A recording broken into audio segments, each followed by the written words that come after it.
Alright, yeah, I got this model FH here in a box here that our buddy Tim Doherty sent us, and I'm just going to take it out and look at it and assess it and see. This is where you usually they call this a basket case when it's in a box or something, and it's just a box of parts, and you usually have to assess it and see if it's worth just using for parts or restoring it, rebuilding it. And our initial assessment of this was, it's good enough to rebuild. Now we just have to take everything out and look at it and see exactly what we have to do to make this a running engine. So let's see what we got here. Here's the housing. Let me put my glasses on so I can read some of this stuff. Here's the housing,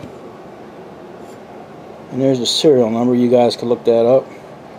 It's from what I found out, this is a 1930, and that's pretty much near the end of the run for these.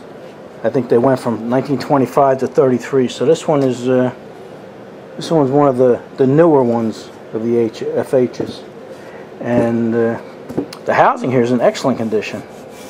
There's absolutely no dents in it at all. It does have some tar on here.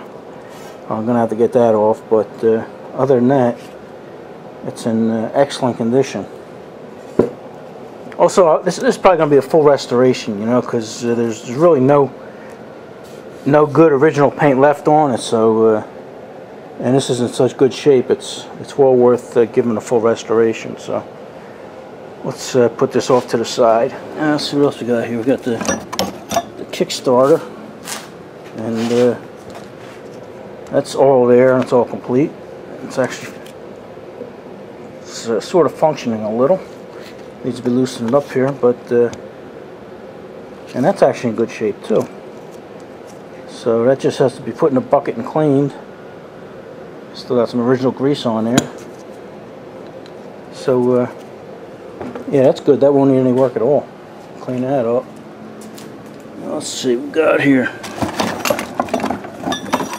There's another kickstart. This was a spare. He sent me this for my other engine because I have another FH, and we'll put that off to the side too. Alright, let's see what else we got here. We got your intake and your fuel tube, and that actually looks pretty good. That looks good too. So we'll take that, we'll put that in our wash bucket. And what else we got here? Well, here's the flywheel. The flywheel, let me get this paper out of the way. Tim did a great job of packing this. I mean, there was nothing but bubble wrap.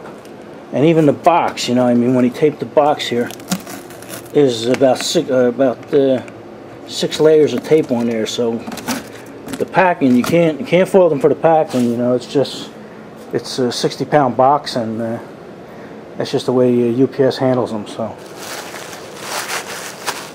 in the process, it snapped off three little fins here, but I think I have the pieces, so we can epoxy them back on, and you'll never know that they were damaged. So that was good.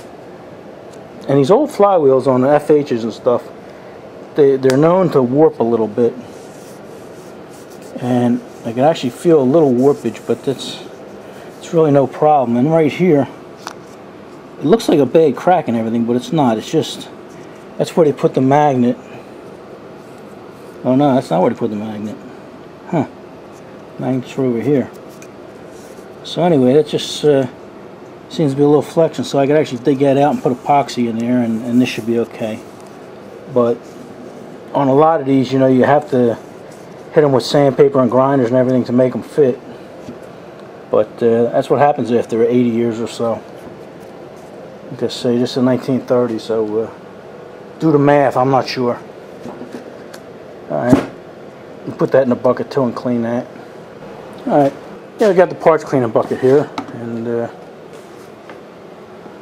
with this, you got quite a bit of fluid in there, so I'm going to put a little piece of the wire on here so I don't have to submerge my whole arm. I'm going to take this out of here. There we go. Put that down there. Put our little pipes in here. And probably should have put the string on that one too, or both of them. I think I can still get it. Alright, then for the small parts, you just put them in this little can here. And then the parts that don't need to be soaked, we'll separate and put in a little bucket. Make sure we know where everything is. Alright, I think I'm going to put you guys up on a tripod, because this other stuff is pretty heavy, and then we'll assess it from there. Alright, here's the base with a sump or oil pan, whatever you want to call it. Try and stay in the frame here for you.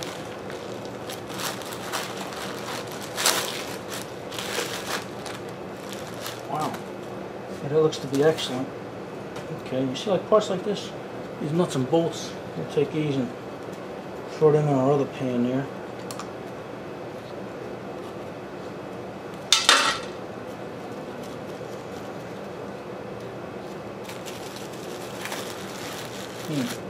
Here's the oil pump here.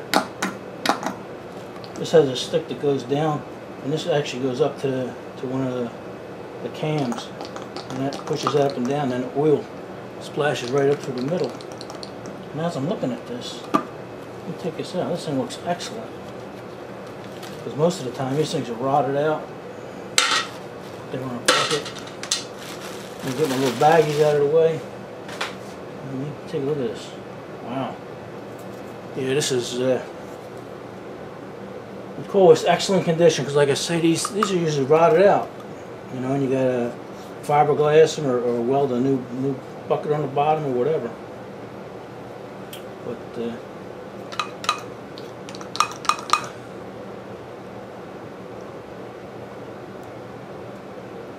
and there's actually a little baby slinger that goes in the bottom of this, and it throws up some oil too, so it's well oiled.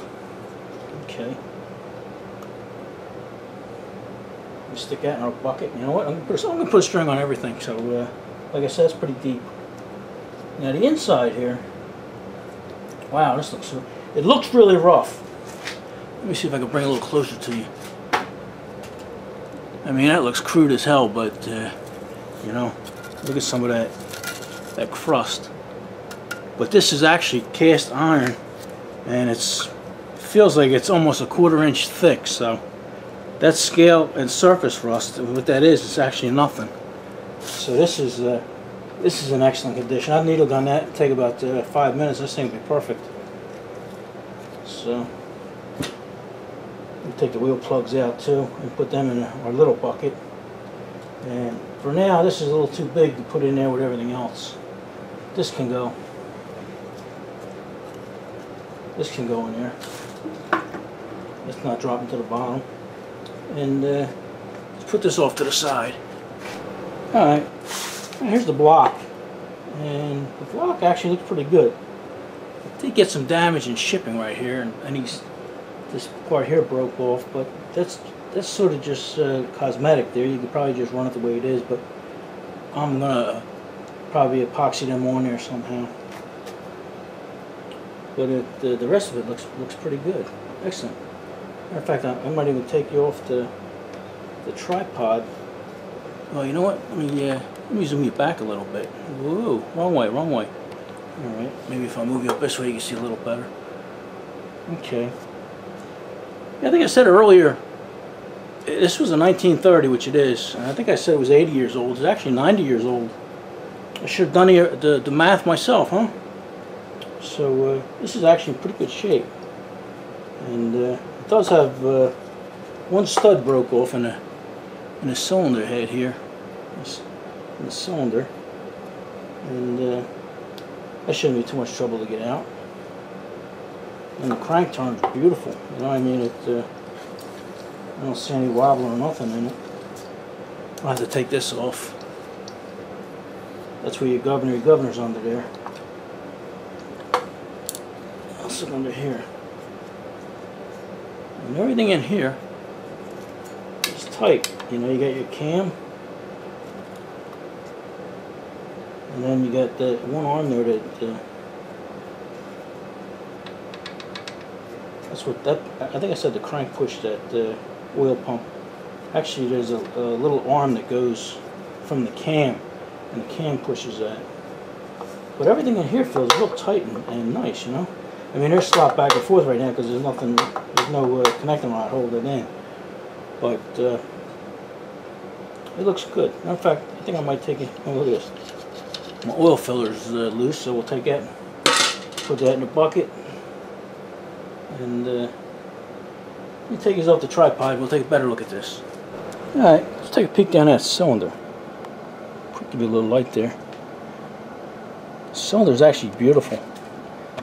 What looks like rust there is actually dirty oil. Give you another light, see if that helps. Yeah, there's absolutely no scratching or squirting or anything in this cylinder. And like I say, what you see there, it looks like rust. It is just dirty oil. So that's excellent. Yeah, this engine, it makes you wonder, why was this engine taken apart? You know? It was missing the coil, and I've been in contact with Tim, and he said he had it all wrapped up and ready to send with the box, and just forgot to put it in the box. So he's sending the coil. He didn't say whether it was good or bad, or if he knew it was good or bad, but it could be one of the reasons that this stopped running. I don't see any other reason so far. And you know, I'm gonna take this apart, but after looking at this and seeing how nice everything is inside, let's see if I can flip this over with one hand here. That wasn't too tough. Alright, yeah, everything in here, light was already on, is so nice. You know, I'm gonna have to make a decision whether to try and take this faceplate off or not, because these are, even when these are in good shape, they're really tough to get off. And what a lot of people do is they stick a screwdriver behind them and try and pry them off. And when you do that, you know, these things don't flex, you know. And when people stick screwdrivers in there and try and pry them off, they break. And this one's already compromised. And the way I found to take these plates off, I don't even think they're aluminum, so I'm not even sure you can have it welded. You know, I think it might be some kind of pot metal or something. I don't know. Don't know what it's made of. But the way I found to get them off without breaking them is when you take all this stuff off, you put a nut flush with this, and you tap it gently, because that's a machine finish in there, and it's perfect, you know. And if you put a screwdriver in there and cock it, it's just not coming out.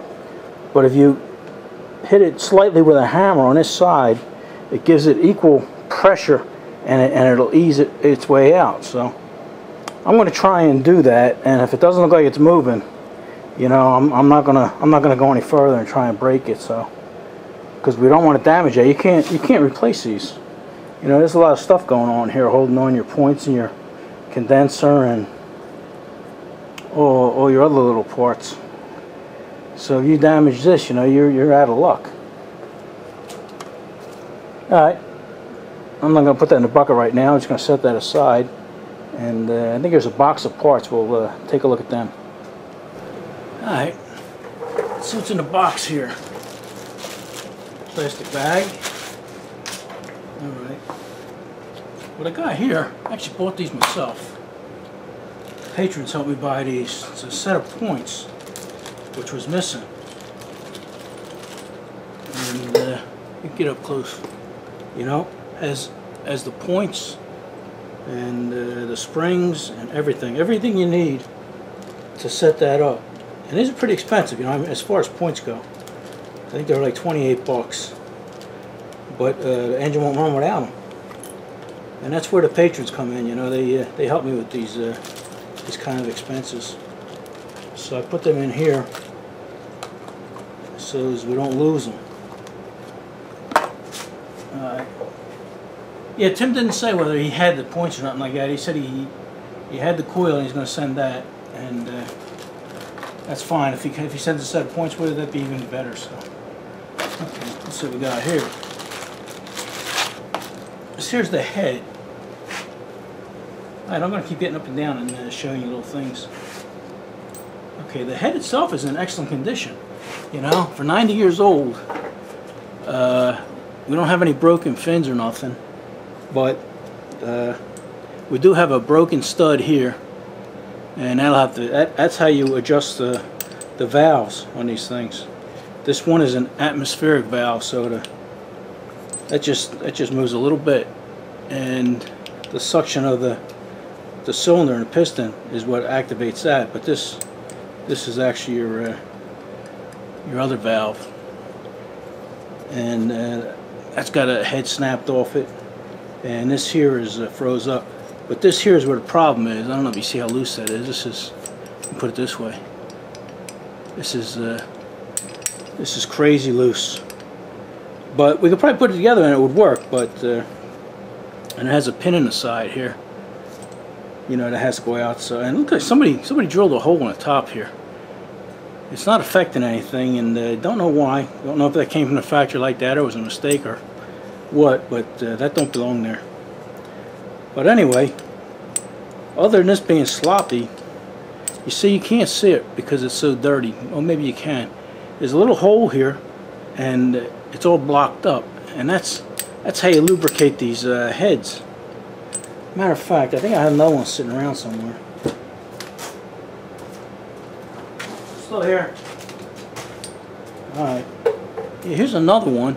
And this here is so tight. It's unbelievable for 90 years old how tight that is. But that's how it's supposed to be. And here's that square nut. Square bolt. Let me show you something else while you're here. Let me show you for a second. Alright. Here's the overhead valve that me and Mike were building. And we're still building it. We'll get to it every once in a while. And when we're making these valves up here, everybody was asking, how are you going to lubricate that? How are you going to get oil up there? How's that, you know? And I just kept saying, we're just going to do it the way they did it back in the 20s. And that's what it is. If you see there's little holes in the top here, you squirt a little bit of oil in that. That thing will run for hours, days even. And that's how they did it back then.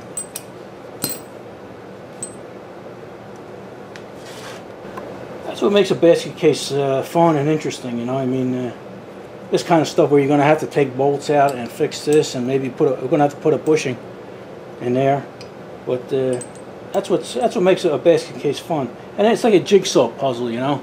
You got to figure out what parts you have and where the parts go. And if you worked on one of these previously, and I have, so you have a step up if you've done that. So you're a step ahead of the game if you know where things go. All right, let's find another part. We're going to put that in a box for now, but that's going to go in. You know what? I think that's going to go in the bucket. Yep. I'm not even going to put a string on it. Oh, sounded like it went to the bottom. Should have put a string on it. All right, let's see what we got now. All right. Oh wow. Is a brand new set of head bolts, you know, and they're actually, these here are domed and two are flat. And if I didn't throw the head, let me grab this other head, I'll show you why. The round bolts, the round headed bolts, one goes here and then one goes over here, and then the flat ones, this is where your intake is. So for that little bit of clearance, they had to make that bolt flat. And then over here, for the exhaust, they had to do the same thing. They had to put a flat top on it. So, you know, if I hadn't worked on these previously, who knows where them bolts would have wound up. All right, so these new bolts don't need cleaning, so they're gonna go. You know, I got little containers here and everything. That keeps all parts together. This here, there's a reason that is shaped like that and where that goes, and off the top of my head I don't remember, but I have an FH in the shed. I don't know if I mentioned, but this This is a horizontal FH. Like I say, it was towards the end of the line. The earlier ones were slant fins, and people really love them. They go goofy over them. So, okay, I'm gonna put these in there in a cleaning bucket, and these right here. Let's see what else we got.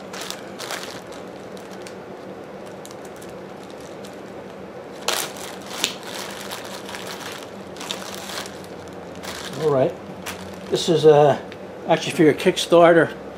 It's the recoil for the Kickstart, and that's in excellent shape too. Even this is for the chain, the sprocket. You know, chain goes on one end, and this goes into the gear. And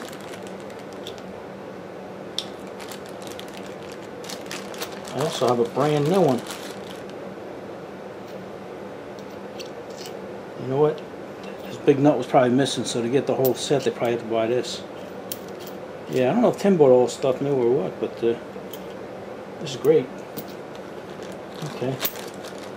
So we're going to clean all this stuff up anyway, because it's got grease on it. And that's going to go in our little bucket here. And then this is going to go with the good clean parts. Another bag to get rid of. Alright, let's see what we got here.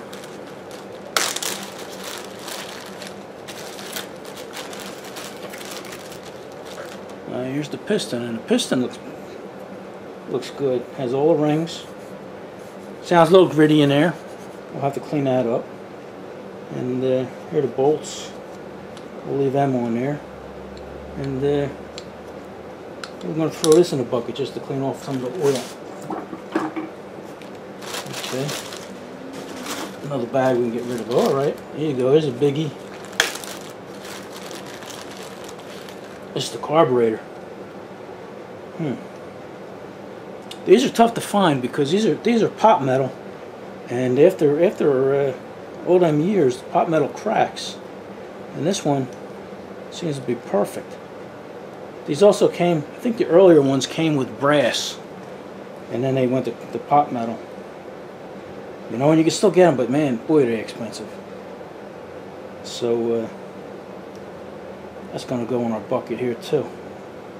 A cleaning bucket. Be careful with it.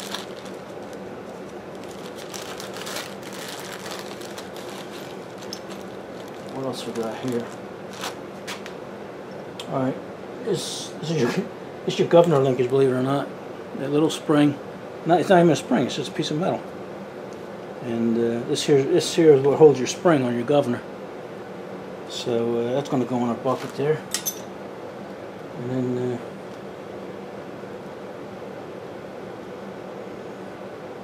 fine thread screws, and 1/4-20. We'll clean them. And this here, this just clamps your intake and your fuel tube together. Throw that in there. So there's one more bag to get rid of. Okay. This is your push rod. One flat end, one round end. That's what you only have one push rod, and that's what does it. And this here is your PVC valve, positive PCV valve, PCV. Okay, yeah, this is brand new, never used. And I noticed the engine had one on there, but it had this little mushroom cap. And I seen the top of the cap was sort of crushed. You know, like somebody took it off, but after looking at this one, that's the way they made them. You know, crushed, and it went in between some things there. So that other one's actually good, it's just missing the little cap. Interesting. Okay, so that goes with our good parts there. And this here, this could actually be cleaned too. I don't know which bucket to put this in. I think I'm going to put string on it and put it in the deep bucket, because it ain't gonna fill that one up. Alright, we're almost done.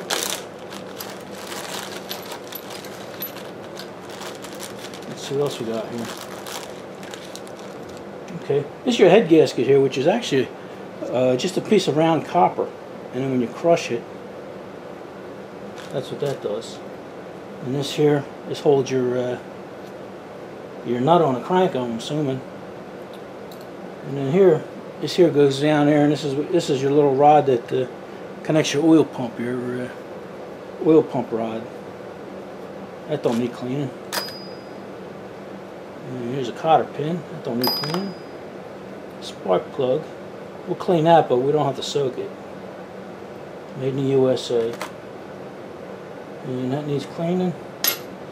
And we'll clean the head gasket. I think I might buy a gasket set for this, and that comes with this. But we'll clean that up anyway. Alright, that's another bag we got rid of. And here are the pieces, right? That broke off. So I don't want to lose these. I can't even figure out how they go on. I can't even figure out, you know what? Actually need to be cleaned, so there's two big pieces. That's for the backing plate. And then I got 4 tiny little pieces of fin here. So I have all the parts to fix that stuff, and I just can't lose it, so it's going to go in the bucket. Okay, I got one bag left, and we'll see what this is. This is actually to that other Kickstarter. Wow, look how bent that is. This is that other Kickstarter that Tim sent me from my other engine. And chain. This has a little tar on it. I think I might try and get that off before I put that in with the greaser.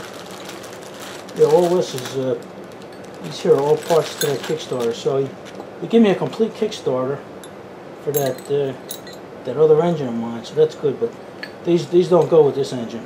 So there we go. Let me see how long this video is, and then we'll see where we go from there.